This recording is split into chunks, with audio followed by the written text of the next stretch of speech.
Ah, bonjour, on vous attendait.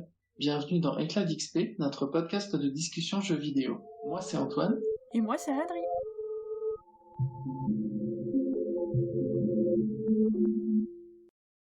Aujourd'hui, on va vous parler d'un truc mais super important. Super, méga, ultra important. Mais vraiment, c'est un truc que quand tu joues à un jeu vidéo, tu y es forcément confronté. Déjà à l'intérieur du jeu, mais aussi à l'extérieur du jeu, dans la vraie vie, quoi. Ah, j'adore quand on met la pression comme ça, dès le début. On va vous parler de nourriture, parce que la nourriture, c'est la vie. Il faut manger pour vivre. Et ça, les jeux vidéo l'ont bien compris. Aujourd'hui, on va vous parler de ces jeux qui donnent faim. Et oui. En effet, je pense qu'on a tous déjà salivé devant un petit jeu vidéo. Les premiers jeux qui viennent à l'esprit, forcément, ça va être tout ce qui va considérer des jeux, je dis des jeux de gestion, hein, mais Bah, les jeux de cuisine pure et dure, quoi. C'est vrai que quand on a envie de manger un truc, mais qu'il faut pas se ruer sur le frigo, on se dit, tiens, je joue à un petit jeu de bouffe. Un petit cooking simulator, ou un petit cooking mama, quoi. mais c'est ultra sadique en fait, je trouve comme démarche. Parce que moi, typiquement, je peux pas faire ça, hein.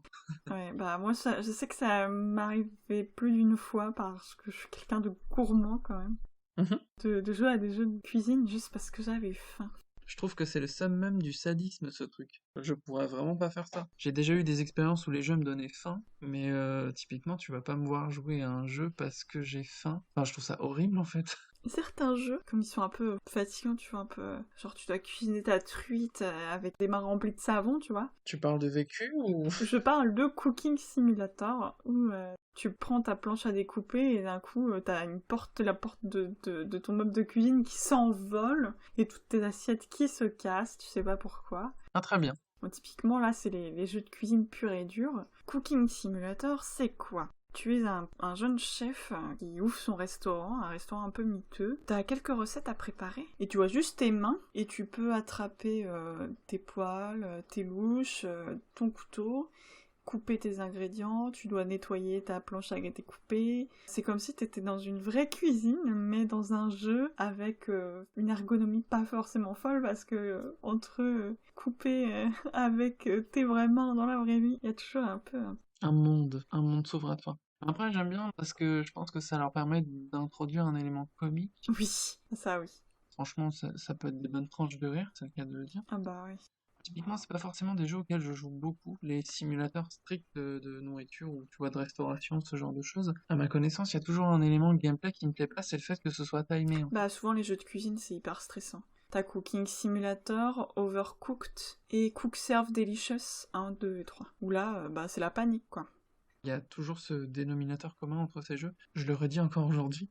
Les séquences qui sont limitées dans le temps dans les jeux, moi c'est un truc qui m'angoisse, mais c'est juste pas possible. Mais je te comprends, c'est trop stressant. Bah, par exemple, Cook Serve Delicious, t'as un petit resto, et donc tu fais ton menu. Genre, tu choisis de cuisiner des burgers, des fajitas, des glaces, et puis des corn dogs.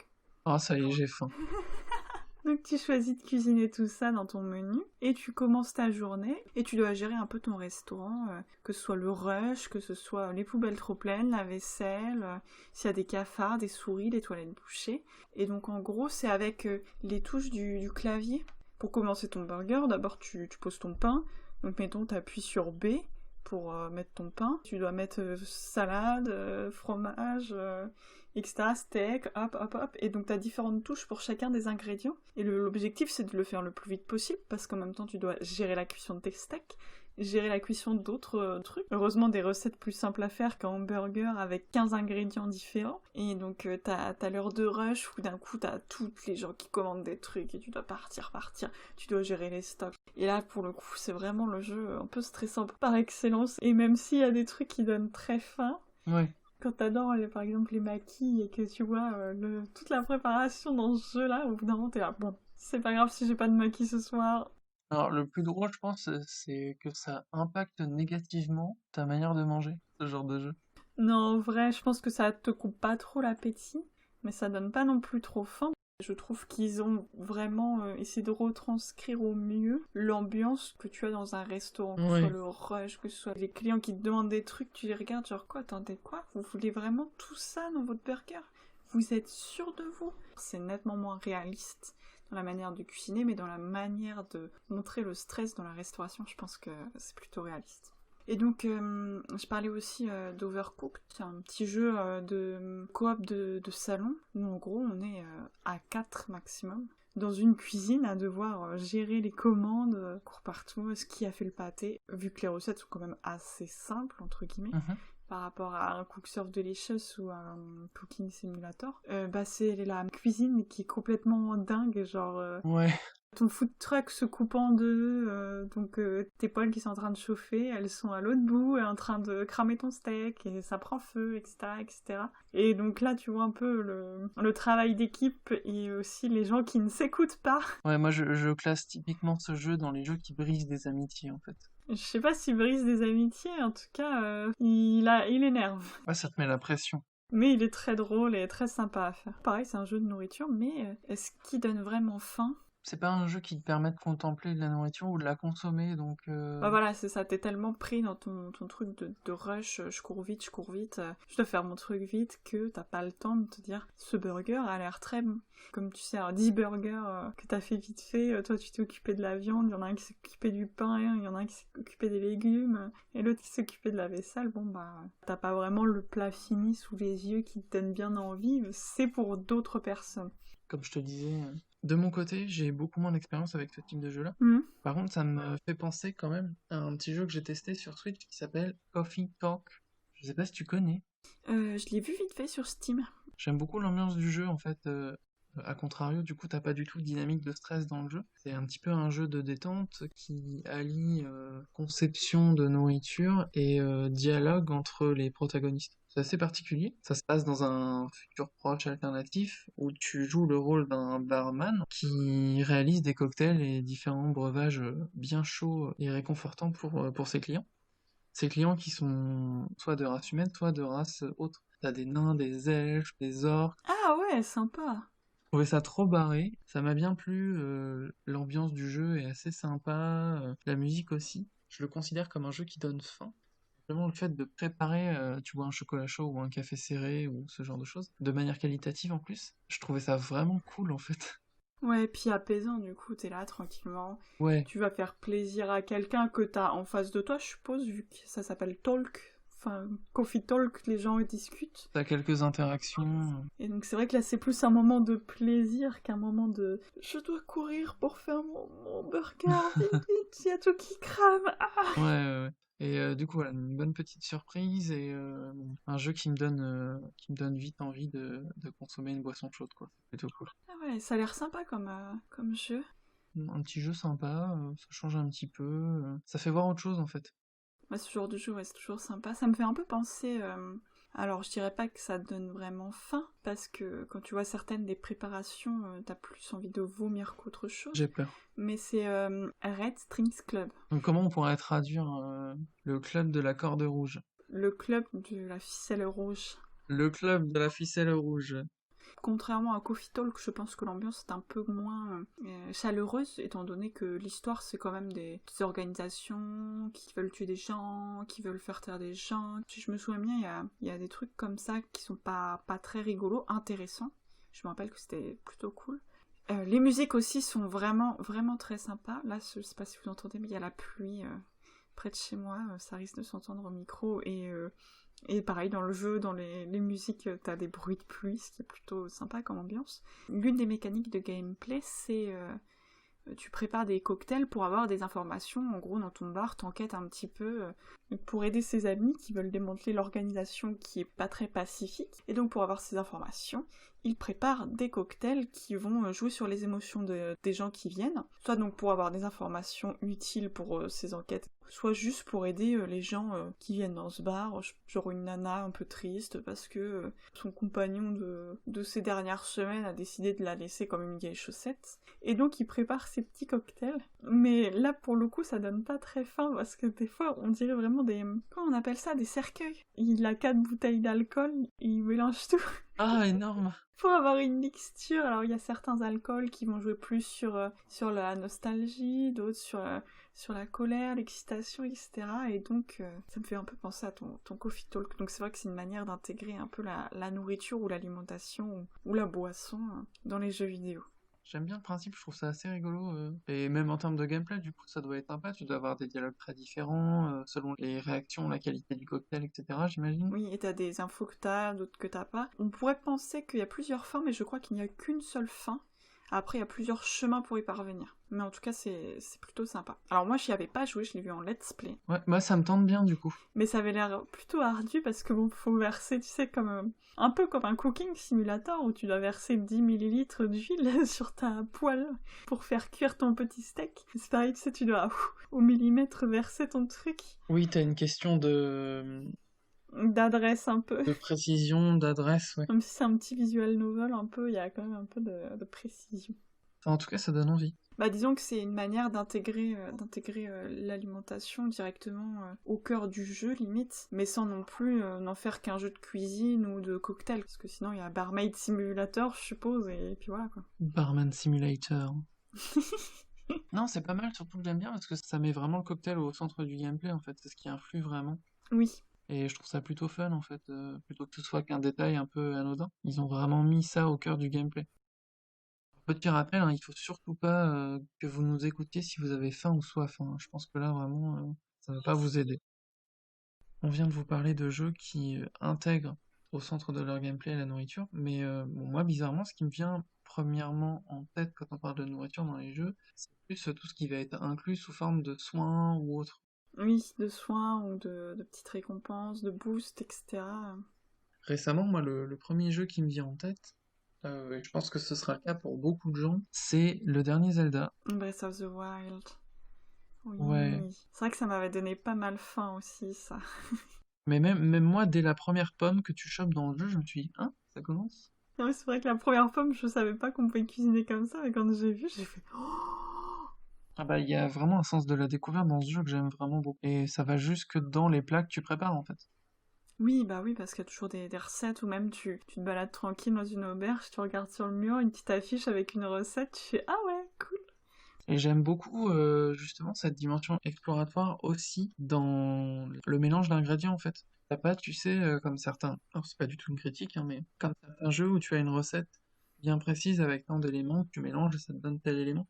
Là, en fait, ça laisse place à l'expérimentation. J'aime beaucoup ce côté très physique-chimie des ingrédients. Hmm, Quand tu mets tel aliment près d'une source de chaleur ou quand tu mets deux éléments en interaction, ça te donne quelque chose de nouveau, en fait. Et oui. j'aime vraiment bien le côté très tangible presque des matériaux. Tu sens que ça se mélange, que ça crée des nouvelles choses en fait. Ouais, même si bon, quand tu mets un gland et du beurre et de la farine, t'as pas un gâteau aux graines, mais t'as une boule avec un gland, mais c'est... On teste dans la vraie vie, hein. Mais c'est vrai que c'est plutôt réaliste, entre guillemets. C'est un gros mot, hein, Oui, voilà. mais en tout cas j'aime bien la sensation que ça te procure toi en tant que gamer en fait. Ouais, t'es là, t'as ton petit plat prêt, ou t'es en train de faire un boss, d'un coup tu dis j'ai plus de plat quoi, faudrait peut-être que je retourne cuisiner, donc tu te fais ta petite pause cuisine, souvent en général dans un joli petit coin, ou alors t'as détruit le camp des méchants et tu leur as piqué leur feu de camp, mais... Et mine de rien, moi je trouve que c'est une bonne mécanique qui permet de rythmer le gameplay en fait. Et plutôt qu'aller acheter tes potions, tu fais tes petits plats. Et bon, on va pas se leurrer aussi, ce côté, tu sais, potion, breuvage, etc. Tu mets pas forcément un goût derrière. C'est quelque chose que ton personnage consomme, mais t'as pas forcément de connotation de toi en tant que personne derrière. Ouais, c'est la petite fiole rose, la petite fiole rouge, la petite fiole bleue, et puis voilà quoi. Du coup, ça me fait d'autant plus plaisir quand c'est un élément qui te fait référence à toi, en fait. Oui, Alors c'est tout bête, hein, mais je trouve ça plus drôle de faire manger à Link une pomme qu'à un quart de cœur, en fait. ça te parle plus quoi, parce que c'est vrai que le quart de cœur, bon... Enfin, ça rajoute du lien en fait. Ouais, c'est ça. Moi, j'étais content de faire mes petits flancs à la banane et tout, hein. Oh, j'ai acheté des bananes. Oh, j'aurais dû manger des bananes ce soir. Bah voilà. Et aussi un petit détail que j'aime bien, c'est que certains aliments ont certaines propriétés qui sont utilisées dans le jeu. Je pense particulièrement quand tu dois aller dans les endroits où il y a une très forte chaleur et d'autres endroits où il fait très très froid, tu vois que tu as, en fonction des aliments et des recettes, qui te donnent des effets différents. Et du coup, voilà, ça donne des recettes assez funky et limite, ça me poussait à faire d'autres recettes dans le jeu, en fait. Moi, ça m'avait surtout obligé à chercher pendant 40 ans, mais du coup, c'est marrant parce que ça faisait partie un peu du jeu aussi. Parce qu'il y a pas, comme il n'y a pas de système de niveau, d'XP, etc., dans Breath of the Wild, il faut trouver d'autres choses mettre du challenge ou un côté un peu farm, c'est que pour aller dans une zone où il faisait très froid, j'avais pas encore assez de sous pour avoir le petit manteau, le petit machin, le petit truc. Donc j'avais farmé pendant je sais pas combien de temps les piments que je trouvais pas, j'avais mis du radar et tout. Et j'avais enfin eu mes petites recettes. Pour avancer, tu dois manger ce qu'il faut, quoi. Et j'aime bien le fait que ce soit pas une mécanique optionnelle en fait. Si tu veux vraiment avoir plus de marge de manœuvre dans le jeu, il faut que tu le fasses. Et Et si tu veux survivre aussi, t'as pas de potion, quoi, t'as juste ça en fait. ouais, c'est clair. Et contrairement à certains jeux, je l'ai pas vécu comme une contrainte en fait. Moi non plus. J'étais contente d'acheter mes petits ingrédients chez le marchand de je sais pas quelle ville qui m'a raconté deux trois petits trucs. C'est vrai que c'était plutôt plaisant. T'allais farmer tes petits trucs, t'allais chercher tes ingrédients, t'allais pêcher ton poisson, même si bon pour le coup j'ai essayé dans Breath of the Wild de ne pas manger de viande et ne pas manger de poisson. Mon personnage mange végétarien. Ouais, mon Link est végétarien. Sauf peut-être à un moment où j'avais vraiment plus rien sur moi, mais ça m'avait fait rire de... D'essayer de... Mais je sais qu'une fois j'avais trouvé un morceau de viande, donc je l'avais préparé quand même en me disant faut pas le perdre. Dans la même idée un peu, après je me rappelle plus trop, enfin je l'y ai joué pas mal, mais j'ai un peu survolé quand même. Je pense par rapport à tous les experts du jeu qui ont tout farmé, qui sont niveau 30 d'aventure, etc. Il y a Genshin Impact. Ah bah voilà. Alors j'ai pas trop envie de le comparer avec Breath of the Wild, même s'il y ressemble un petit peu. Ah mais c'est trop tard, Adrien. C'est trop tard, voilà. Il y ressemble un peu, mais c'est pas le même jeu, parce que là, pour le coup, il y a un système de niveau, etc. Ce serait un petit peu hypocrite de dire qu'il y a quand même pas de grosses ressemblances entre les deux. Oui, il y a des grosses ressemblances, tu ramasses des plantes, tu attrapes les poissons. Après, Breath of the Wild, il a ouvert la voie et voilà, hein, moi en tout cas, ça me fait l'effet d'un nouveau standard en fait, en termes de jeux vidéo. oui, et je suis bien contente qu'il y ait des jeux qui s'en inspirent. Bah, même Pokémon épée et bouclier. En soi, les terres sauvages, y ressemblent un petit peu, même si c'est moins bien fait. C'est une inspiration directe de Game Freak qui a vu Breath of the Wild et qui s'est dit ah tiens, et si on ouvrait un petit peu plus l'univers de Pokémon Oh oui, et faites encore plus. ouvrez-le encore plus, s'il vous plaît, encore plus. Bon, parenthèse Pokémon, encore une fois. De toute façon, on va revenir sur Pokémon, mais là, on parlait de Genshin Impact. Voilà. Il y a ce système un peu... Alors, je saurais pas dire si c'est des potions. Je sais plus, en tout cas, je ne m'en sers pas. Par contre, il y a, pareil, ce système de cuisine avec les plats qui donnent divers effets, différentes recettes, différents ingrédients. Tu peux même faire ta propre farine en récoltant du blé, tes propres sucres en récoltant des fleurs sucrées, etc. Et en plus, derrière, t'as toute une histoire avec les chasseurs. Et je sais pas si je peux en parler, c'est peut-être du spoil. Donc bon, je vais vous parler d'une quête à faire à un moment concernant la cuisine, justement. Un des personnages jouables dans le jeu, c'est Qiangling, est cuisinière, et elle a un défi à un moment de préparer un excellent plat, un peu comme dans Food Wars, ils font un duel de cuisine avec le thème le sanglier. Et donc elle part en quête de tous ces petits ingrédients, et elle tombe sur un sanglier tout gelé qui s'avère être un sanglier d'une espèce éteinte. Donc on se dit bon, il est gelé, il est mort. Mais elle décide de faire un plat unique avec ce sanglier... Donc en fait, elle décide de faire un plat avec une viande congelée qui a plus de 300 ans, quoi. Qui a plus de 300 ans, que visiblement on peut peut-être sauver l'espèce, ou en tout cas faire une espèce hybride avec une viande certainement délicieuse, peut-être moins délicieuse que ce sanglier de 300 ans éteint. Et donc elle décide de faire un plat, hop, qu'elle donne aux gens. Ouais. Bah, moi ça m'a choqué, ça m'a choqué. Après, on peut peut-être quand même notifier un élément de contexte, c'est que c'est dans un monde fantastique. Oui, c'est ça, donc c'est fantastique, c'est un peu médiéval. Bon, on peut penser que le sanglier, ils auraient pas pu en faire grand-chose s'ils l'avaient gardé vivant, si ça se trouve, il serait même pas réveillé. Elle, c'est une cuisinière, elle avait en face d'elle un ingrédient hyper rare, allez hop, je fais un truc pour faire plaisir, etc. Sur le coup, j'étais en mode, what the fuck? Cet élément de contexte qui me fait quand même, entre guillemets, avaler la pilule, si je puis dire. Oui, bah ouais. C'est justement ce contexte fantastique, médiéval, et tu sais, la recherche de la ressource pour vivre, etc. Bah là, dans le jeu, eux, c'est comme ça qu'ils se nourrissent, ils ont rien, ils ont pas de supérettes, ils ont pas d'élevage. Pareil dans Breath of the Wild, je l'ai pas fait, mais tu peux chasser plein de bêtes, tu peux pêcher des poissons, etc. C'est vrai que sur le coup, ça m'avait un peu choqué. Surtout qu'elle était en train de rater son plat, alors t'étais là, oh mon dieu, mais qu'est-ce que tu fais? Qu'est-ce que tu fais avec ton sanglier tricentenaire, là? C'est clair. Elle s'est peut-être crue dans Cooking Simulator ou un truc comme ça. C'est marrant, tu parles de pêche et moi ça me fait penser, parce que je suis formaté comme ça me fait penser à Animal Crossing du coup. Ah oui. Pas du tout de dimension de consommation des animaux dans Animal Crossing. Ah si, Ah ouais? si. Pas dans New Horizons, celui sur 3DS. Quand tu donnes les poissons, alors c'est pas Pollux, c'est l'autre, je sais plus comment il s'appelle. Il les mange. Oh, Alors quand j'étais petite, je m'étais pas rendu compte de ça tout de suite, jusqu'à ce que je l'entende un crunch, crunch, crunch, crunch, crunch, crunch. crunch. Et là, je me suis dit, mais attends, mais il est en train de les manger, là. Il est en train de pêcher mon butin, de manger mon butin. J'ai envie d'embrayer sur un jeu, un gros morceau quand même, sur la consommation de nourriture, c'est Don't Starve en fait. Ah oui, bah rien que le nom, ne meurt pas de faim. Ton jeu est rythmé par ton estomac qui gargouille, par ta jauge de faim qui descend. Ouais. Don't Starve, pour le coup, alors plusieurs choses à dire au niveau de l'alimentation. Comme dit tout à l'heure, ça va rythmer ton jeu. Et le but du titre même, c'est ne meurs pas de faim. Bon, après, tu peux mourir de bien des façons dans Don't Starve. Hein. Oh oui. Ceux qui connaissent le jeu le savent. Est-ce que tu peux expliquer pour les gens qui connaissent pas Ah oui, alors Don't Starve, c'est un jeu de survie avec un univers un peu à la Tim Burton. Ton personnage est lancé dans un monde un peu étrange par un monsieur qui s'appelle Maxwell. Et il doit survivre dans ce monde, donc pareil, tu ramasses des ressources, tu craftes des trucs, tu te fais à manger. Le gameplay se centre sur la gestion de tes ressources, sachant que la plupart sont des ressources de nourriture en fait. La plupart sont de la nourriture, après c'est pas le seul facteur limitant dans Don't Starve, mais il y a la lumière, etc. aussi. Oui, c'est Et vrai. bon, là nous, on s'intéresse à la nourriture.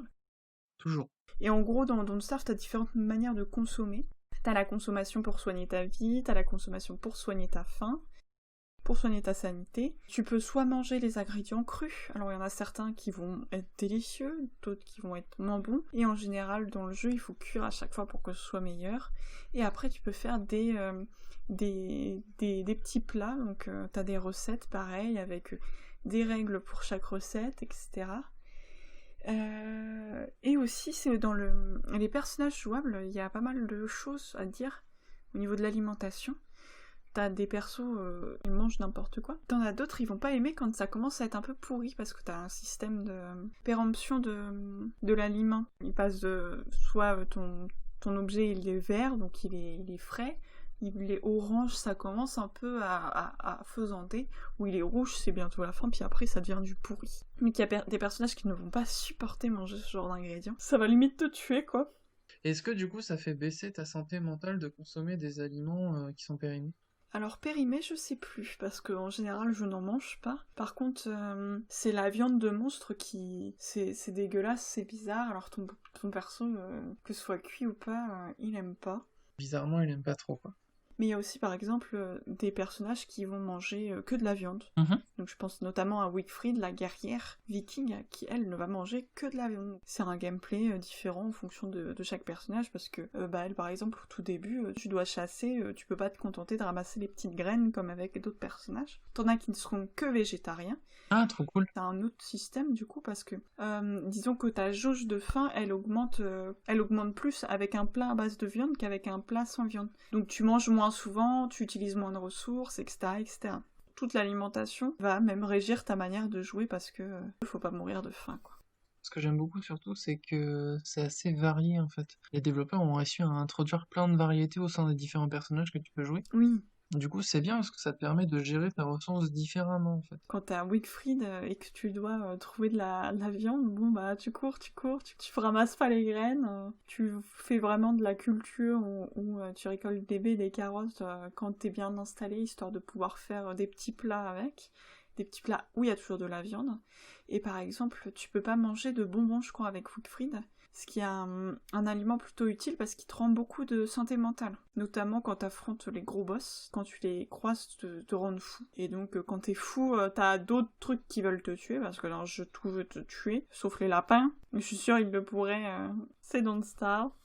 Le super résumé en 5 secondes, Don't Starve, le jeu qui veut te tuer quoi. C'est ne meurs pas, c'est pas ne meurs pas de faim, c'est ne meurs pas. Survie.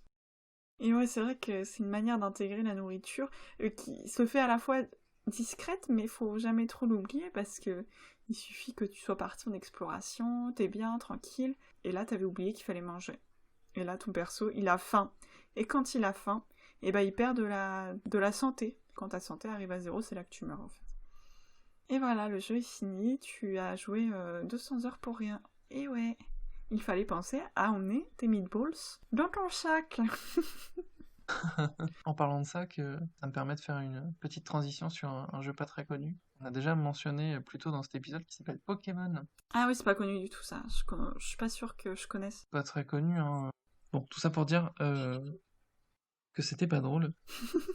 Tout ça pour dire que moi, Pokémon, c'est un jeu qui me donne faim. Particulièrement, alors je sais pas pourquoi, particulièrement celui de la 7ème génération à Alola, avec les différents plats et peut-être l'accumulation des différentes recettes et objets des précédentes générations. T'as un sandwich.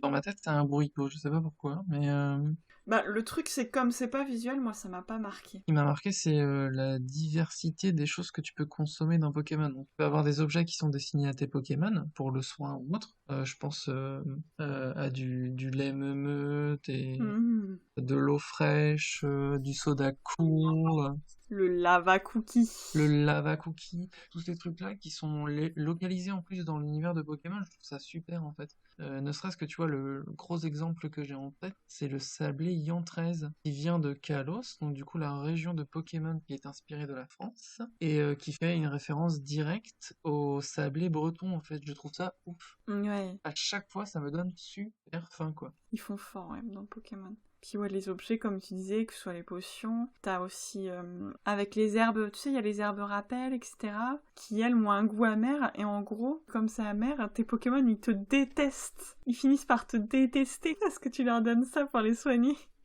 Oui, c'est des ingrédients très, entre guillemets, sauvages, non transformés. Tu soignes tes Pokémon avec de l'herbe et c'est pas bon, alors ils sont pas contents. Moi, ce qui m'a marqué, par contre, il y a les Pokéblocs dans Ruby Saphir, même si bon, ça restait des petits cubes. Et il y avait les Pauphines aussi, les genres de muffins dans Diamant et Perle. Ça donnait super faim ces trucs-là. Ça donnait trop faim, tu touillais, tu faisais cuire ton truc. Et pareil, il y a le curry. Comme c'est lié à la dernière génération et que c'est beaucoup plus visuel, moi il y avait des recettes qui me donnaient vraiment envie de curry dans le dernier Pokémon, quoi. Moi, il y en a qui me faisaient un peu rire, mais qui me donnaient envie.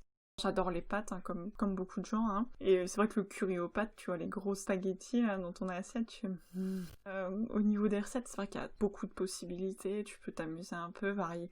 Tu étais là, t'ouvres ton sac, hop, c'est un peu, t'ouvres ton frigo, hop, qu'est-ce que je vais me faire là ce soir? Hop, allez, tiens, j'ai mis ce Pokémon là en premier, peut-être qu'il va bien aimer ça. Et par contre, je trouve que dans Pokémon, il y a des choses qui sont pas trop abordées, c'est au niveau de la viande. Alors je sais que par exemple pour les currys, tu peux avoir des queues de ramolos. Et donc il y avait toute une histoire sur les queues de ramolos. Alors c'est ça que j'aime bien aussi parce que c'est dit sans trop être dit. Ça reste flou. Justement, moi ça me gêne un petit peu parce que t'as plein d'entrées dans le Pokédex justement qui situent un... Bah, qui parle de Pokémon décimés, bah, les cannes artichauts qui ont été massacrés, dévorés. Dans Diamant et Perle, t'as dans une bibliothèque, il parle, je sais plus, de Pokémon morts, dévorés, avec des squelettes qui jonchent de partout, parce que les humains se sont fait plaisir. Et la dernière itération qui m'a pas mal marqué justement, c'était dans le dernier. C'est l'évolution de Coraillon, qui existe à Galar parce qu'il a été prédaté par les Prédastéries. Ils sont horribles. Ouais, ils sont assez horribles ces Pokémon-là. Alors après, je l'aime bien quand même. Quand tu le vois comme ça, en mode, oh, c'est un petit Pokémon, oh, il est rigolo. Mais quand tu lis l'entrée du Pokédex, tu fais comment? Pardon, il bouffe les coraillons. T'es là, tu le vois à côté des coraillons. Oui. Ça doit être dans Alola. Tu sais, des fois, il y a des Pokémon qui appellent des renforts. Est-ce que c'est Coraillon qui appelle des fois des Prédastéries?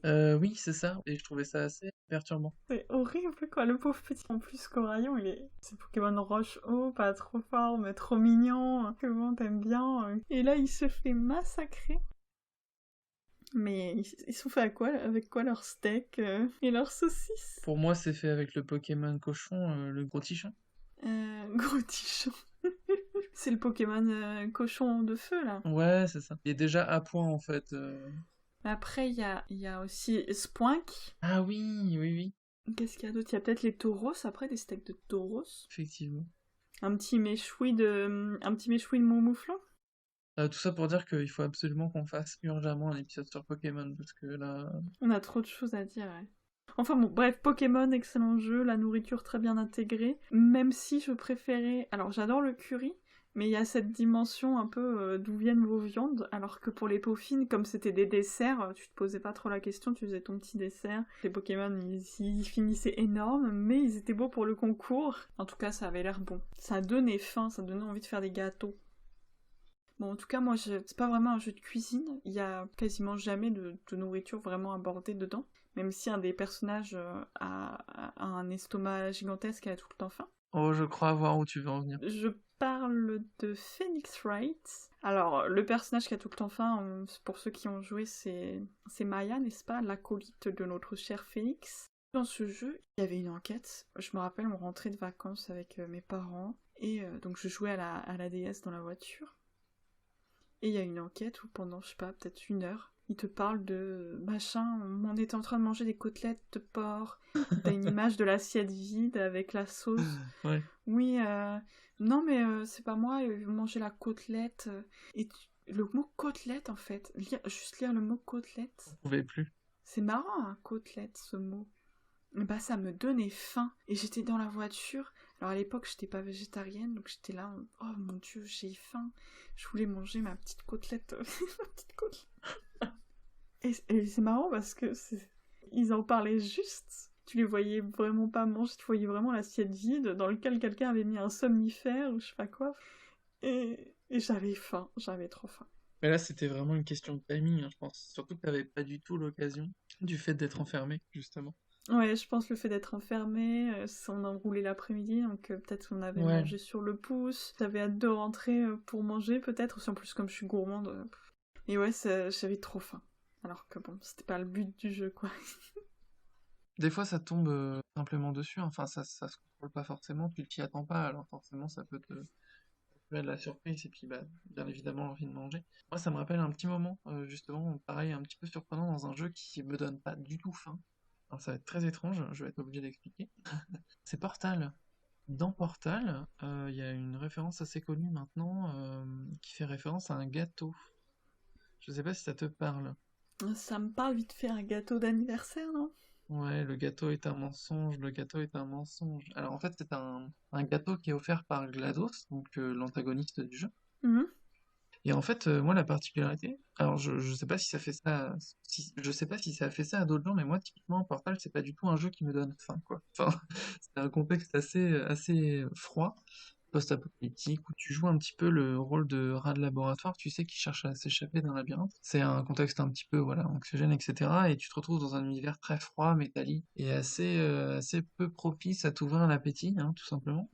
J'avançais assez rapidement dans l'histoire parce que c'est un jeu qui, je trouve, est super bien rythmé. Donc en fait, t'as constamment envie d'en savoir plus, etc. Et la fin du jeu, spoiler, attention, tu as GLaDOS, donc avec qui tu commences à tisser une relation assez ambiguë et étrange, qui te propose de goûter un gâteau, en fait. Ah ah. Alors déjà, bon, forcément, comme tu t'es frotté avec GLaDOS, etc., tu y vas un petit peu à reculons. Et en fait, je m'y attendais pas du tout. Et je sais pas pourquoi, le gâteau m'a donné super faim, en fait. Tu sais, le type de gâteau un peu pièce montée, Un gâteau un avec peu des blanc avec des bougies. fraises et tout, là. Ouais, c'est ça. Et Avec la petite crème. exactement. Bah, Et je en pense que fait, c'est le jeu froid, ouais, aseptisé, comme tu disais, et d'un coup, un élément chaleureux, sucré, agréable.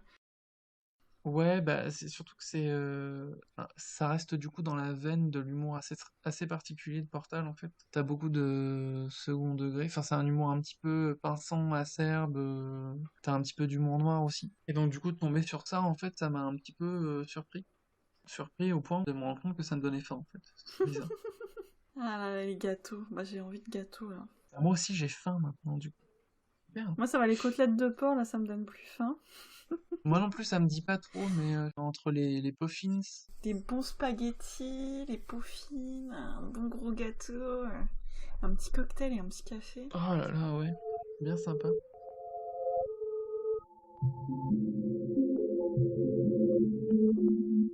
Merci de nous avoir écoutés, on se retrouve bientôt. Suivez Éclat d'XP sur Instagram, Facebook, YouTube, ainsi que sur SoundCloud et TuneIn. N'oubliez pas de nous laisser un commentaire.